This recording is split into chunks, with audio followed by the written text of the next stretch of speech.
जय श्री हरि विष्णु। आदरणीय बंधुओं, आप सभी का मेरे YouTube चैनल पर बहुत बहुत स्वागत है। आज हम आपके लिए अर्ध श्री बृहस्पतिवार व्रत कथा लेकर आए हैं।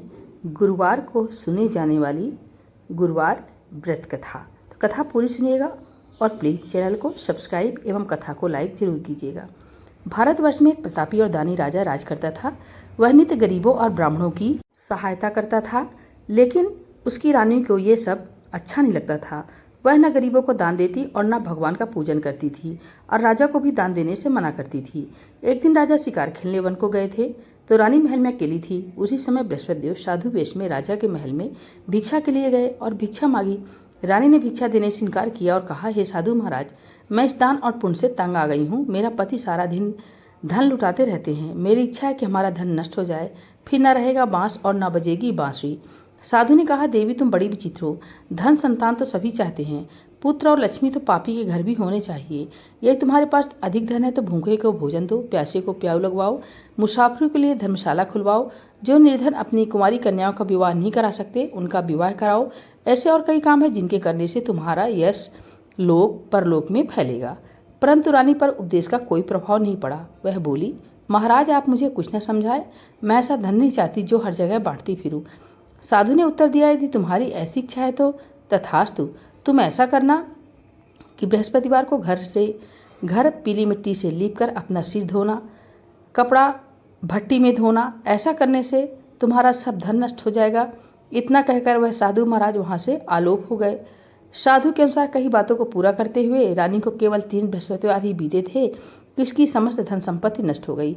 भोजन के लिए राजा का परिवार तरसने लगा। तब एक दिन राजा ने रानी से बोला कि हे रानी, तुम यहीं पर रहो, मैं दूसरे देश को जाता हूँ, क्योंकि यहाँ पर सभी लोग मुझे जानते हैं, इसलिए मैं कोई छोटा कार्य भी नहीं कर सकता। ऐसा कहकर राजा परदेश चला गया। वहाँ वह जंगल से लकड़ी काट कर लाता और शहर में बेचता। इस तरह वह अपना जीवन व्यतीत करने लगा। इधर राजा के परदेश जाते ही रानी और दासी दुखी रहने लगी। एक बार जब रानी और दासी को 7 दिन बिना भोजन के रहना पड़ा तो रानी ने अपनी दासी से कहा, हे दासी, पास ही के नगर में मेरी बहन रहती है, वह बड़ी धनवान है, तो उसके पास जा और कुछ ले आ ताकि थोड़ी बहुत गुजर बसर हो जाए। दासी रानी की बहन के पास गई। उस दिन गुरुवार था और रानी की बहन उस समय बृहस्पतिवार व्रत की कथा सुन रही थी। दासी ने रानी की बहन को अपनी रानी का संदेश दिया, लेकिन रानी की बड़ी बहन ने कोई उत्तर नहीं दिया। जब दासी की रानी की बहन से कोई उत्तर नहीं मिला तो वह बहुत दुखी हुई और उसे क्रोध भी आया। दासी ने वापस आकर रानी को सारी बात बता दी। सुनकर रानी ने अपने भाग्य को कोसा। उधर रानी की बहन ने सोचा कि मेरी बहन की दासी आई थी, परंतु मैं उससे नहीं बोली, इससे वह बहुत दुखी हुई होगी। कथा सुनकर और पूजन समाप्त करके वह अपनी बहन के घर आई और कहने लगी, हे बहन, मैं बृहस्पतिवार का व्रत कर रही थी, तुम्हारी दासी गई मेरे घर गई थी, परंतु जब तक कथा होती है तब तक ना उठते हैं और ना बोलते हैं, इसलिए मैं नहीं बोली। कहो दासी क्यों गई थी? रानी बहन बोली, बहन तुमसे क्या छिपाऊं, हमारे घर में खाने तक को अनाज नहीं था। ऐसा कहते कहते रानी की आंखें भर आई। अपने दासी समेत पिछले 7 दिनों से भूखे रहने की बात अपनी बहन को विस्तार पूर्वक सुना दी। रानी की बहन बोली, देखो बहन, भगवान बृहस्पति सबकी मनोकामना को पूर्ण करते हैं। देखो शायद तुम्हारे घर में अनाज रखा हो।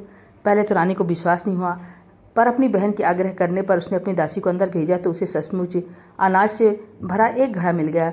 यह देखकर दासी को बड़ी हैरानी हुई। दासी रानी से कहने लगी, हे रानी, जब हमको भोजन नहीं मिलता तो हम व्रत ही तो करते हैं, इसलिए क्यों ना इनसे व्रत और कथा की विधि पूछ ली जाए ताकि हम भी व्रत कर सकें। तब रानी ने अपनी बहन से बृहस्पतिवार व्रत के बारे में पूछा। उसकी बहन ने बताया, बृहस्पतिवार के व्रत में चने की दाल और मुनक्का से विष्णु भगवान का केले की जड़ में पूजन करें तथा दीपक जलाएं, व्रत कथा सुने और पीला भोजन करें, इससे बृहस्पति देव प्रसन्न होते हैं। व्रत और पूजन विधि बताकर रानी की बहन अपने घर को लौट गई।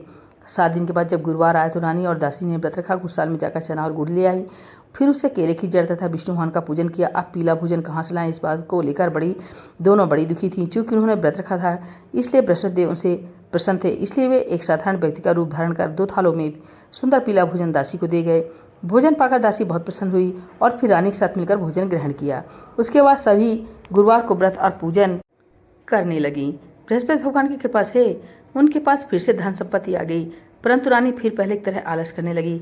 तब दासी बोली, देखो रानी, तुम पहले भी इस प्रकार आलस करती थी, तुम्हें धन के रखने में कष्ट होता था, इस कारण सभी धन नष्ट हो गया, और जब अब भगवान बृहस्पति की कृपा से धन मिला है तो फिर से तुम्हें आलस होता है। रानी को समझाते हुए दासी कहती है कि बड़ी मुसीबतों के बाद हमने यह धन पाया है, इसलिए हमें दान पुण्य करना चाहिए, भूखे मनुष्यों को भोजन कराना चाहिए, धन को शुभ कार्यों में खर्च करना चाहिए, जिससे तुम्हारे कुल का यश बढ़ेगा, स्वर्ग की प्राप्ति होगी और पितृ प्रसन्न होंगे। दासी की बात मानकर रानी अपना धन शुभ कार्यों में खर्च करने लगी, जिससे पूरे नगर में उसका यश फैलने लगा। एक दिन राजा दुखी होकर जंगल में एक पेड़ के नीचे आसन जमाकर बैठ गया। वह अपनी दशा को याद करके व्याकुल होने लगा। बृहस्पतिवार का दिन था। एकाएक उसने देखा कि निर्जन वन में एक साधु प्रकट हुए हैं। वह साधु वेश में स्वयं बृहस्पति देवता थे। लकड़हारे के सामने जाकर बोले, हे लकड़हारे, इस सुनसान जंगल में तू चिंतामग्न क्यों बैठा है? लकड़हारे ने दोनों हाथ जोड़कर प्रणाम किया और उत्तर दिया, महात्मा जी, आप सब कुछ जानते हैं और मैं क्या कहूँ। यह कहकर वह रोने लगा और साधु को अपनी आत्मकथा सुनाई। महात्मा जी ने कहा, तुम्हारी स्त्री ने बृहस्पति देव के दिन बृहस्पति भगवान का निरादर किया है, जिसके कारण रुष्ट होकर उन्होंने तुम्हारी यह दशा कर दी। अब तुम चिंता मत करो, मेरे कहने पर चलो और तो तुम्हारे सब कष्ट दूर हो जाएंगे और भगवान पहले से भी अधिक संपत्ति देंगे। तुम बृहस्पति के दिन कथा किया करो। 2 पैसे के चने मुनक्का लाकर उसका प्रसाद बनाओ और शुद्ध जल के लोटी में शक्कर मिलाकर अमृत तैयार करो।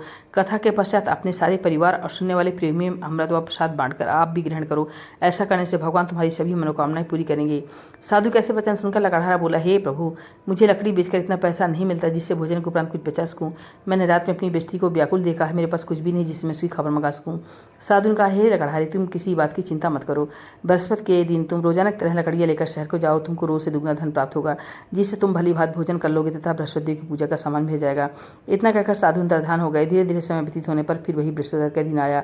लकड़हारा जंगल से लकड़ी काटकर किसी शहर में बेचने गया। उसे उस दिन और दिन से अधिक पैसा मिला। राजा ने चना गुड़ आदि लाकर गुरुवार का व्रत किया।